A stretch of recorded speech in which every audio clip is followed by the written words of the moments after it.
Student जी sir.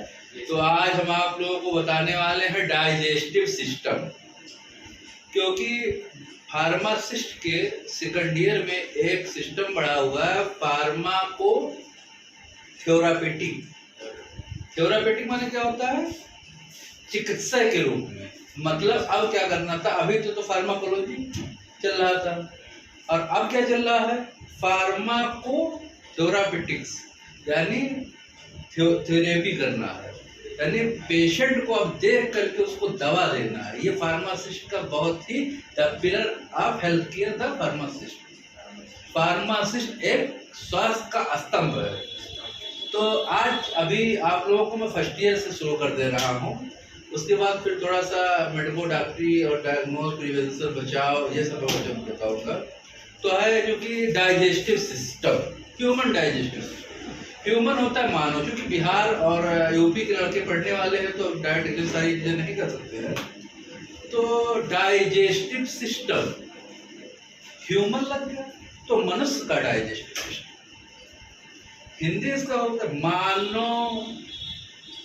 Digestive माने पाचन, तंत्र माने सिद्धांत, किस किस तंत्र से कहां कहां से हो करके हमारा डाइजेशन होता है और उस डाइजेशन से फिर हमें कैसे छुटकारा मिलती है और कहाँ स्टमक में कितना घंटा खाना रुकता है, स्टमक से कौन सी हार्मोन्स निकलती है, और जो है हम अगर ओरल कैविटी किसे कहते हैं, इंग्लिश से ओरल कैविटी, लेकिन ओरल कैविटी मतलब ओरल माने ओरली जो माउथ से लिया जाए, कैविटी वाले खाली स्थान। तो माउथ से हमने खाना लिया, उसको हमने चबाया, उसमें से कई ऐसे ग्लैंड है जिसे हम सलाइवरी ग्लैंड कहते हैं, उसमें लार निकलती है। वो लार हमारे भोजन को लचीला बनाती है, लचीला बना करके फिर वो जो है आइसोफेगस, जिसे हम ग्रास नली कहते हैं, उसके द्वारा हमारे स्टमक में जाता है कोई भोजन, और फिर वह स्टमक में जा करके 2 से 2.5 घंटा तक स्टमक में रहता है।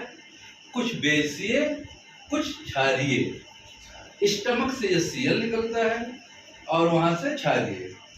तो दोनों खाना को डाइजेस्ट यानी पचाने में सहायक करते हैं। तो वह खाना, वह भोजन 2 से 2.5 घंटा, जिसे हम फूड कहते हैं, 2 से 2.5 घंटा हमारे स्टमक में रहता है। जब हमारा स्टमक उसको पचा लेता है, एचसीएल की अगर इंक्रीजन ज्यादा हो जाती है तो हार्ट बर्न कहते गला मेरा जलने लगा, मेरा जलने लगा। क्यों जलने लगा? क्योंकि स्टमक के लेयर, स्टमक के दीवारों पे जो पेप्टिक लेयर होती है, ठीक है, जब एचसीएल ज्यादा इंक्रीज होने लगा, हाइड्रोक्लोरिक एसिड, तो जो पेप्टिक लेयर होता है वो कट जाता है। ठीक, उससे क्या होता है कि मतलब हाइड्रोक्लोरिक एसिड बढ़ा, तो इसे एसिडोसिस कहते हैं कि एसिड बढ़ गया, एसिडोसिस होने लगी। डोसिस मतलब जलन होने लगा, एसिड के बढ़ने से जलन होने लगा। अगर ये सब सिस्टम सही है तो क्या होता है, 2.5 घंटा तक स्टमक, हमारे स्टमक में भोजन रहता है, वो अपनी पाचन करता रहता है। वहाँ कुछ एचसीएल मिलकर के, कुछ क्षारीय चीज मिलकर, कुछ जैसे एचसीएल, कुछ OH माइनस है जो क्षारीय है, एचसीएल जो अम्लीय है, दोनों मिल करके उस भोजन को डाइजेस्ट करते हैं। मतलब उसको मतलब तोड़ते हैं कई टुकड़ों में, तोड़ करके फिर ये ड्यूडनम एक पार्ट होता है, ड्यूडनम एक पार्ट होता है, ड्यूडनम, जिसे हिंदी में हम गरहड़ी भी कह सकते हैं। क्या? ड्यूडनम। फिर ड्यूडनम से तिरछा एक स्टमक, ड्यूडनम से एक तिरछा हो करके हमारे छोटे आंत में जाता है, जिसे इंग्लिश में हम कहते हैं ट्रांसवर्स कोलन। तो छोटी आंत हमारी क्या होगी? Large intestine. अब खाना हमारी कहाँ चली गई? लार्ज इंटेस्टाइन में, नहीं सॉरी, छोटी आंत में, स्मॉल इंटेस्टाइन में गई है। ठीक, लार्ज सॉरी स्मॉल इंटेस्टाइन में गई है। अब स्मॉल इंटेस्टाइन क्या करता है? कंस्ट्रक्शन करता है, कर्माकुंचन। कर्माकुंचन से क्या करता है? भोजन को एक तरफ से दूसरी तरफ, मतलब नीचे की तरफ लाता है। जो उसमें पोषक आहार होते हैं, न्यूट्रिएंट्स जिसे इंग्लिश में हम कहते हैं, वो न्यूट्रिएंट्स वो अवशोषित कर लेता है। फिर इसको क्या करता है? ड्यूडेनम से आया, फिर उसके बाद ड्यूडेनम, जेजुनम, फिर एलम। ठीक, फिर एलम के द्वारा ये जो है लार्ज इंटेस्टाइन में जाता है।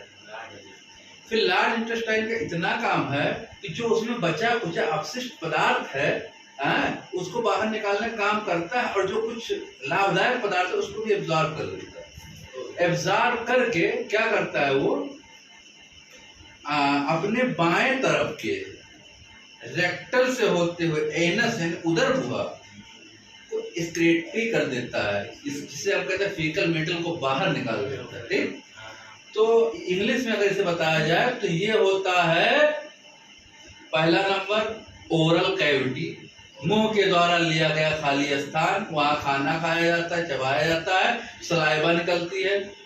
सलाइवा निकलने के बाद आइसोफेगस से हमारे शरीर के स्टमक में जाता है।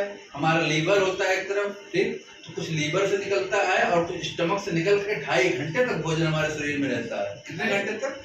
किसी के साथ पेट दर्द होने लगे तो आप क्या करते हैं, उसको कम से कम 10 मिनट, जब तक उसका जो है स्टमक से खाना इंटेस्टाइन में नहीं चला जाता, चाहे ड्यूडेनम से होता हुआ ट्रांसवर्स कोलन से, जब तक उसका आराम उसको नहीं मिलता है, वो 15 से 20 मिनट चाहे लग जाए।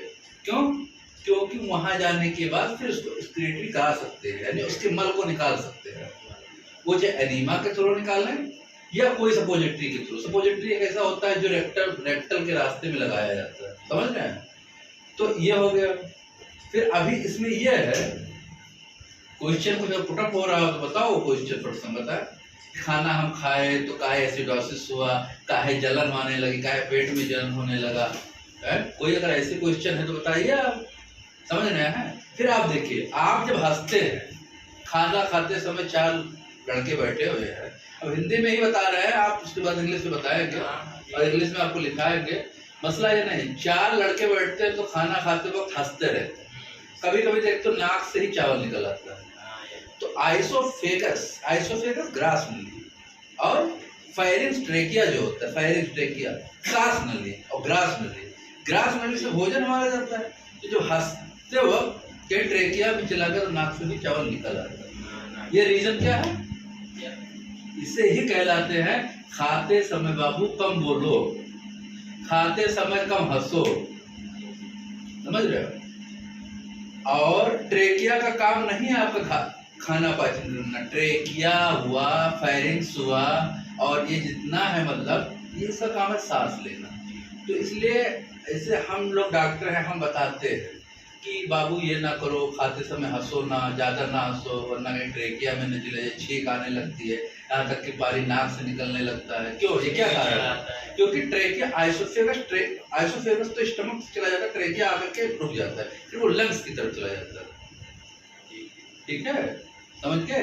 डाइजेशन कैसे होता है? डाइजेशन के सिर्फ इतने ही जानो, ओरल कैविटी खाली स्थान जहाँ है, तो खाली स्थान मेरा माउथ है, माउथ माने मुंह में लिया, उसमें सलाइवरी ग्लैंड है, सलाइवरी ग्लैंड लाल ग्रंथिया, लाल ग्रंथिया से मिलकर हमारा खाना लजीजपन हुआ है। फिर वो आइसोफेगस से होता हुआ हमारा स्टमक में गया। लीवर शरीर की सबसे बड़ी ग्रंथ है। अगर लीवर ही दिक्कत कर जाए तो हमें लगता है भोजन डाइजेस्टिव होगा ही नहीं, लगता नहीं है, श्योर है नहीं होगा। वजह क्या है? वहां से भी लीवर से क्षारीय चीज निकलते हैं, पैंक्रियाज भी देता है कुछ, स्टमक तो HCl देता ही है। ठीक, इसलिए स्टमक तक आप पहुंचे जहां 2.5 घंटा हमारा भोजन रखा हुआ है। 2.5 घंटे के बाद भोजन जब हमारा बढ़िया से डाइजेस्टिव हुआ, पाचन डाइजेस्ट हो गया, वहां से फिर वो खाना जो है ड्यूडेनम हिंदी में कहते हैं गरहड़ी, ड्यूडेनम में गरहड़ी कहते हैं। और गरहड़ी जो हमारा होता है, गरहड़ी से होता हुआ खाना फिर ट्रांसवर्स कोलन में जाता है। ट्रांसवर्स कोलन जाके डायरेक्ट हमारा किससे? स्मॉल इंटेस्टाइन से जुड़ा हुआ होता है। स्मॉल इंटेस्टाइन मतलब छोटी आंत से जुड़ा हुआ होता है।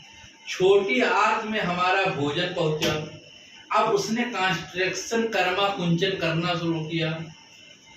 जब कर्माकुंचन होने लगा तो जो पोषक न्यूट्रिएंट्स कहते नहीं, जो लाभदायक हमारे खनिज हैं, वो तो हमारे शरीर में चले जाएंगे, फिर है, और फिर वो कुछ जो बचे कुछ लाभदायक हैं और फीकल, फीकल मतलब खराब मल, वो जो है ले जा करके वह क्या करता है, ये सीकम, जो बड़े आंत का पार्ट है सीकम, वहां ले जाके जुड़ जाता है। अब सीकम बड़ी आंत का पार्ट है, लार्ज इंटेस्टाइन का पार्ट क्या है, सीकम। अब सीकम में जो थोड़ा बहुत अच्छी पदार्थें बची होती है उसको ले लेता है, और सीकम अपने रेक्टल और एनस के थ्रू लेटिन को बाहर कर देता है, मल को बाहर कर देता है। तो इंग्लिश में इसे हम कहते हैं डाइजेस्टिव सिस्टम। ह्यूमन लग गया तो ह्यूमन डाइजेस्टिव सिस्टम। हाँ, बड़ी आंत में क्या होता है, बड़ी आंत मोटी होती है, चौड़ी होती है, लेकिन छोटी आंत इतनी लंबी नहीं होती। ठीक, फर्स्ट नंबर। हाँ, आजकल ह्यूमन डाइजेस्टिव सिस्टम अगर आप पढ़ रहे हो, यानी मानव डाइजेस्टिव सिस्टम अगर आप पढ़ रहे हो, तो आपको वर्मीफार्म अपेंडिक्स की जरूरत बहुत कम लगती है। क्यों कम लगती है?